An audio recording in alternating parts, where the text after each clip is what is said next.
Bem, vamos voltar aqui do intervalo. Então, como eu fiz essa revisão, né, a gente acaba aqui a parte da anatomia macroscópica. Agora a gente vai entrar na anatomia microscópica. Vamos falar de epitélio, de tecido conjuntivo, e vocês vão ver o que eu vou falar. Essa foto aqui é uma foto das bibliotecas que eu estudava, assim. Cada um estuda, né, como eu falei, do jeito que quiser, mas assim, isso me ajudou bastante. Como eu ficava, até assim, quando eu trabalhava, quando eu ia pro consultório e ficava o dia inteiro, às vezes saía, sei lá, às vezes saía 7h30, 8 horas, existiam muitas bibliotecas que fechavam 10, 10h30, e assim, isso aqui pra mim foi muito importante. Aqui é a biblioteca da PUC, aqui é no CCBB, isso é pra quem é do Rio, né? E aqui é uma salinha de estudo. Quando eu comecei a estudar, era só biblioteca, né? Então, a biblioteca do CCBB, que é aqui no centro do Rio, né?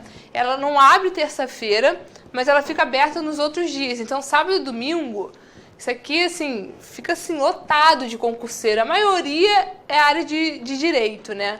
Mas ficava muito cheio e era a oportunidade de eu ir no final de semana, porque em casa eu não conseguia render, assim, e não sei por quê. Eu, minha irmã, meu irmão também fez direito, foi concursado, enfim. A gente começou, acho que a gente imitou um pouco meu irmão, né, eu e minha irmã. Mas a gente vivia em biblioteca porque em casa eu não rendia. Era a mãe entrando, tadinha, minha mãe nem atrapalhava tanto, assim, mas eu acho que era um ambiente. Eu precisava, sei lá, tomar um banho. Quando eu estudava em casa, eu precisava tomar um banho, me arrumar, como se eu estivesse fora de casa. Se eu ficasse de pijama, deitada, eu não ia, sei lá, não ia produzir, não ia render muito. Então, a minha casa me atrapalhava muito, porque na hora do... Você tá com o celular perto, na hora do descanso, você perde mais tempo, né? Você descansa mais, dá vontade de dormir, a sua cama tá ali do lado. Por mais que eu tivesse uma escrivaninha, uma cadeira, eu não rendia. Eu não conseguia render muito em casa, assim. Só quando eu tinha muito o que render, que eu não tinha como ir para a biblioteca, eu rendia, mas era muito pouco. Então, assim, eu comecei a frequentar muito a biblioteca da PUC, ela fica de 7h30 até as 10h30 da noite. Então, assim, pra mim era muito bom, porque eu ficava lá o dia inteiro e só tem concursado. Então, assim, quando você não aguenta mais, você olha pra frente, tem gente estudando, você não dá pra ter um barulho, né? Então, assim, a gente não pode conversar nem nada. Então, aquele ambiente, você entra ali, você se concentra, eu me concentrava muito. Então, assim, isso fez muita diferença. A biblioteca do CCBB me salvou, né? Carnaval. A única biblioteca aberta nesses períodos de feriado, carnaval, era do CCBB. Então, assim, eu concentrava muito lá, assim, sabe, é óbvio que na época do carnaval, né, era um pouco infernal, que eu pegava metrô cheio de livro, e aí todo mundo fantasiado no metrô. E aí, quando eu chegava na biblioteca, a gente estava estudando, do nada passava... Hoje em dia tem mais blocos, né? Aí passava o bloco da Preta Gil, aquele barulho. Mas, de qualquer forma, o fato de eu sair de casa, eu também me sentia... Como eu estudava muito mais do que trabalhava, o sair de casa, para mim, era me sentir indo para uma sala de aula, assim. É como se eu tivesse aquele compromisso de sair. Era a minha rotina. Eu estava indo, tipo, um trabalho, né? Então, eu botava uma mochila cheia de livro, então isso fez muita diferença para mim. Acho que até pro psicológico também, de não ficar o dia inteiro em casa. Então, tipo, eu tinha horário, eu tinha que sair de casa de manhã e aí eu ficava direto, assim. E aí, se eu não me engano, em 2016 para 2017, eu acho que foi mais ou menos aí, começou um boom de salinha aqui no Rio de Janeiro. Era salinha de estudo, começaram a abrir várias salas, né? E aí eu vim para uma do centro, que a maioria que abriu foi no centro do Rio. E aí eu comecei a estudar, e a vantagem da salinha é porque além de abrir final de semana, você tinha a sua mesa, a sua cadeira, então você podia deixar tudo ali. Então a gente estuda com aqueles livros, né, da Linde, Carranza, Borghetti, são livros enormes. Então, assim, eu já deixava tudo lá.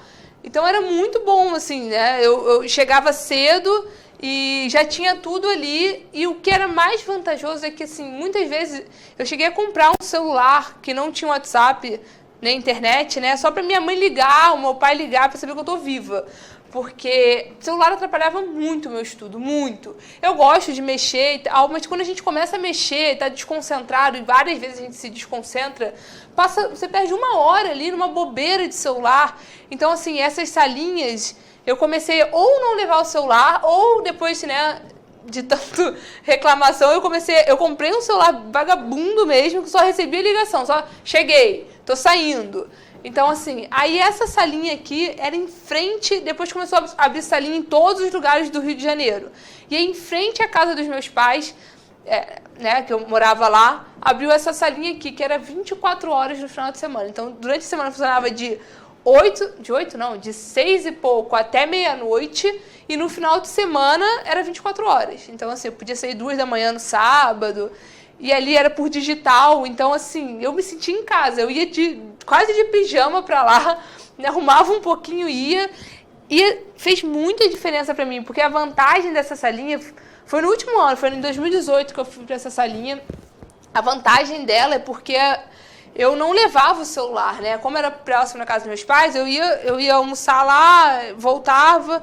Então, assim, eu estudava sem celular, então eu me concentrava muito. Quando eu chegava em casa para lanchar, para almoçar, aí eu via as mensagens, né? Deixava lá. Então, para mim, o celular fazia muita diferença. E essas salinhas, é aquilo, não tem para onde correr, é uma baia, né? A gente parece um cavalo, cada um numa baia aqui, mas, assim, a gente se concentra muito.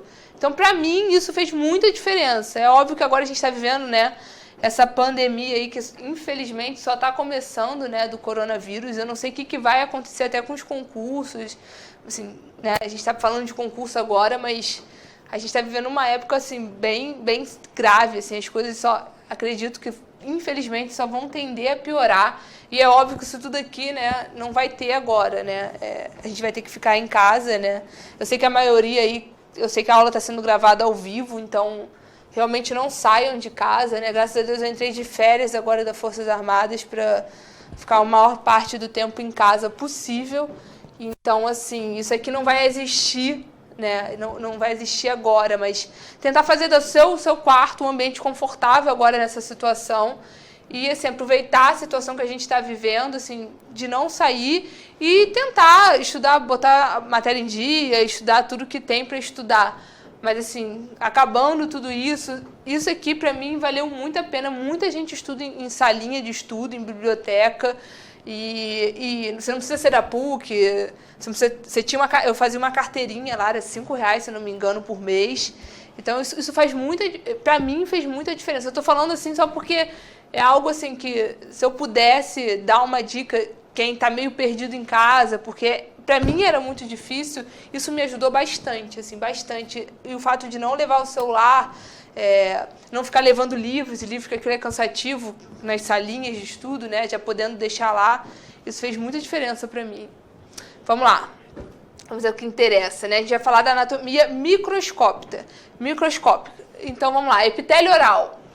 A gente tem o epitélio oral, o epitélio do sulco, o epitélio juncional. Isso já é questão de prova. Quais são os tipos de epitélio? Epitélio oral, epitélio do sulco e epitélio juncional. Ou dentogengival. O epitélio juncional também é chamado de epitélio dentogengival. Eu não coloquei aqui, mas se puder, escrevam aí. Então, o epitélio oral é esse aqui, ó. É o epitélio que é voltado para a cavidade oral.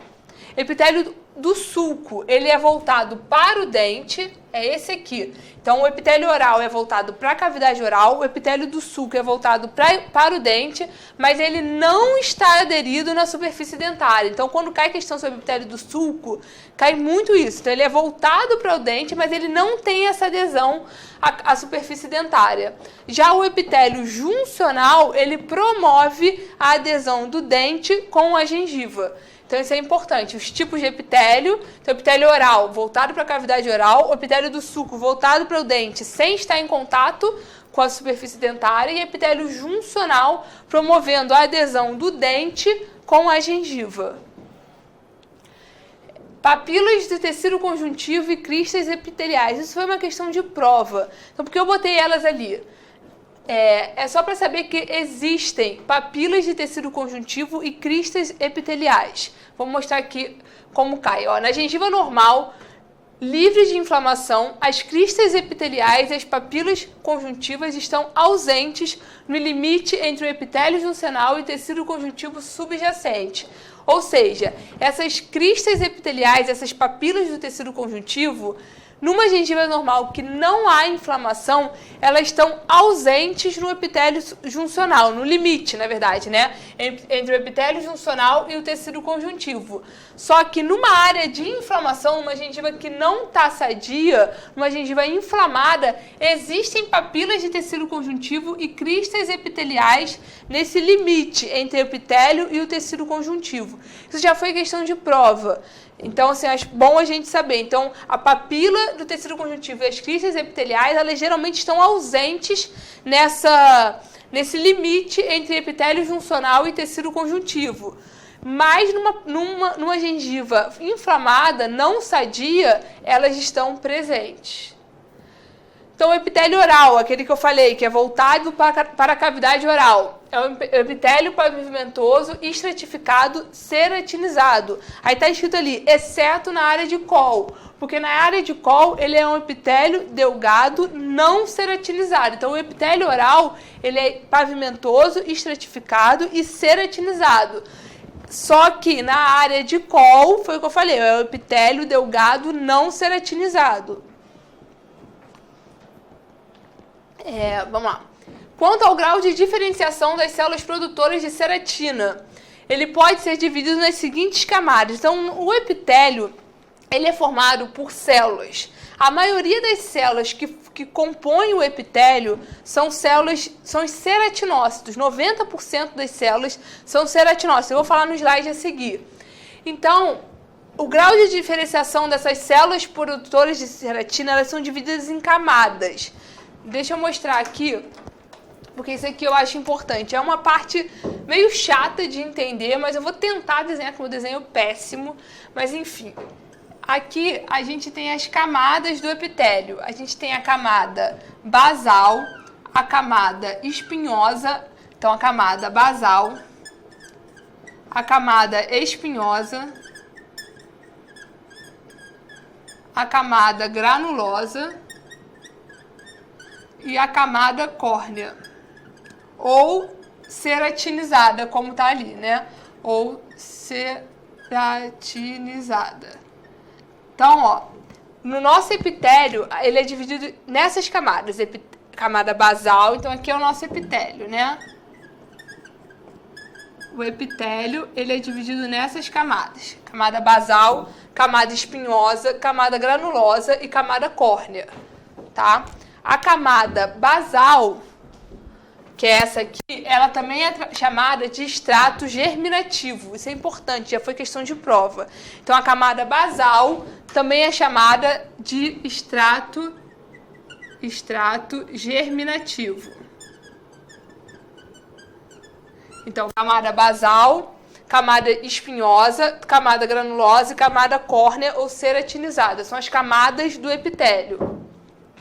Eu desenhei ali, porque depois eu vou mostrar a interface dele com o tecido conjuntivo. Então, eu vou deixar aqui. O que é importante a gente saber? Da camada basal para a camada córnea, a célula está aqui e vai vindo nessa direção até a camada córnea. O que é importante a gente saber? Quando a célula sai daqui e vem até a camada córnea, ela vai tendo um achatamento progressivo. O que isso quer dizer? Que na camada basal eu tenho células cúbicas, cilíndricas, que na camada espinhosa elas já vão começando a se achatar, se tornando poliédricas. Então, da camada basal para a camada córnea, vai haver um achatamento progressivo dessas células. Então, na camada basal, eu tenho ainda essas células cilíndricas e cúbicas. Elas estão em contato com a membrana basal. Então, aqui, a camada basal, essas células, elas estão em contato com a membrana basal, que separa o epitélio do tecido conjuntivo. Então, aqui, eu tenho o epitélio, formado por essas 4 camadas.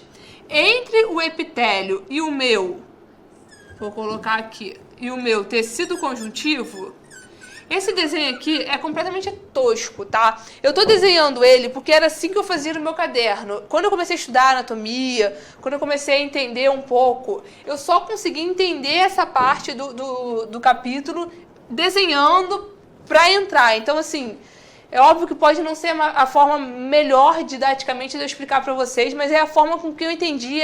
Eu tento deixar o mais básico possível. Vocês não são específicas, mas mesmo para específica é importante só a gente entender um pouco, para isso entrar na cabeça de vocês e vocês entenderem como funciona um pouco. Então eu tenho o epitélio, eu tenho o tecido conjuntivo. O que separa o epitélio do tecido conjuntivo é a membrana basal. É a minha membrana basal. É o que ele está dizendo ali, ó. Na camada basal do epitélio, eu tenho células cilíndricas ou cúbicas e estão em contato com a membrana basal, que separa o epitélio. Então, essa camada basal ela está em contato com a membrana basal, que separa o epitélio do tecido conjuntivo. Então, a minha membrana basal tem essa função, né? Ela separa epitélio de tecido conjuntivo. E as células basais estão em contato, né? A camada basal está em contato com essa membrana basal. É na camada basal que o epitélio é renovado. Isso já foi questão de prova. Então, é na camada basal que o epitélio é renovado. Camada espinhosa, como eu falei, da camada basal até a camada córnea, vai havendo um achatamento progressivo das células. Então, na camada espinhosa, eu já tenho células poliédricas. Na camada basal eram cúbicas ou cilíndricas, na camada espinhosa elas já são poliédricas.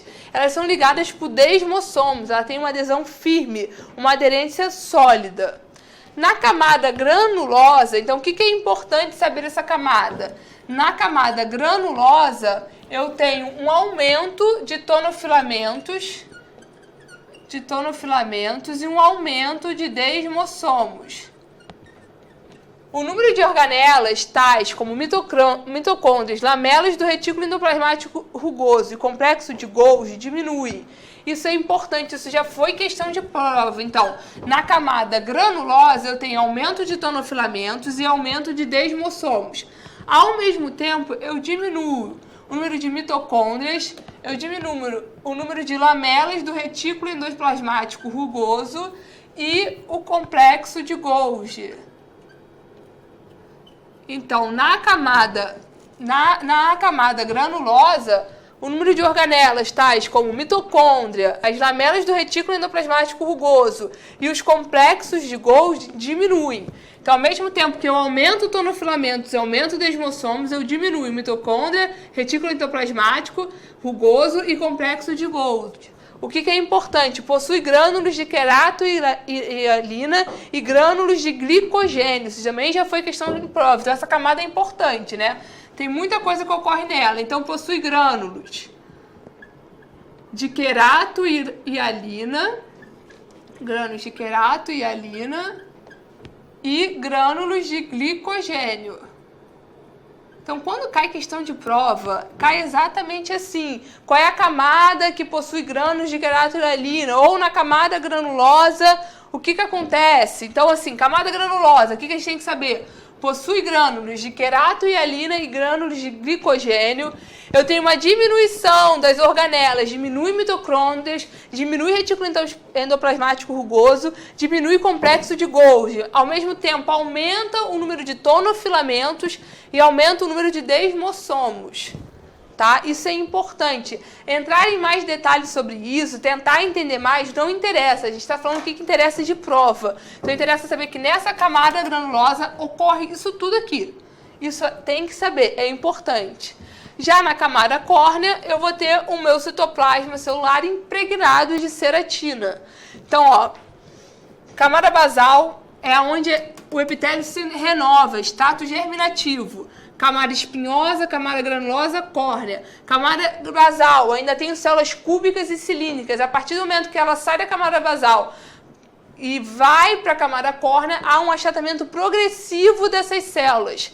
Então, na camada espinhosa, eu já tenho células poliédricas. Quando eu chego na camada granulosa, acontece um bando de coisa, né? Então, na camada granulosa, aumenta o número de tonofilamentos, aumenta o número de desmossomos. Ao mesmo tempo, eu diminuo as lamelas, eu diminuo as mitocôndrias, retículo endoplasmático rugoso, diminui o complexo de Golgi. E é nessa camada aqui que eu tenho grânulos de queratohialina e grânulos de glicogênio. E aqui na camada córnea é onde eu vou ter uma produção grande de ceratina, porque é camada córnea ou ceratinizada. Então, a membrana basal, você lembra que eu falei que a membrana basal separa o epitélio e as suas camadas, né, do tecido conjuntivo? Então, ó, separa o epitélio do tecido conjuntivo. O que está ali depois é importante, isso cai. Ela provavelmente é assim mesmo que está escrito no Linde, tá? Ela provavelmente é produzida pelas células basais do epitélio. Então, aqui, lembra que eu falei que as células basais estão em contato com a membrana basal, né? Elas têm essa relação aqui. A membrana basal está aqui. Então, as células basais provavelmente produzem a membrana basal. Então, ele já botou assim, fibroblastos produzem membrana basal, enfim, não. As células basais é que provavelmente produzem a membrana basal, que separa o epitélio do tecido conjuntivo. Essa membrana basal possui glicoproteínas e os complexos de proteínas polissacarídeos. Essa membrana basal é composta, por isso que eu desenho, só para a gente tentar entender. Ela é composta pela lâmina lúcida e pela lâmina densa. Ela é composta pela lâmina lúcida e pela lâmina densa. Lâmina lúcida, hemidesmossomos, aderência do epitélio à membrana. Então, entre a lâmina lúcida e o meu epitélio, eu tenho aqui nessa região hemidesmossomos. Então, a minha camada basal ela não está em contato direto com a minha membrana basal. A minha membrana basal, que é dividida em lâmina lúcida e lâmina densa, entre a lâmina lúcida e a minha camada basal, eu tenho hemidesmossomos. Ele faz a aderência do epitélio à membrana. E eu possuo a minha lâmina densa, voltada para o tecido conjuntivo. Então, aqui é o tecido conjuntivo, aqui é a minha lâmina densa. Então, entre a minha lâmina densa e meu tecido conjuntivo, eu possuo fibrilas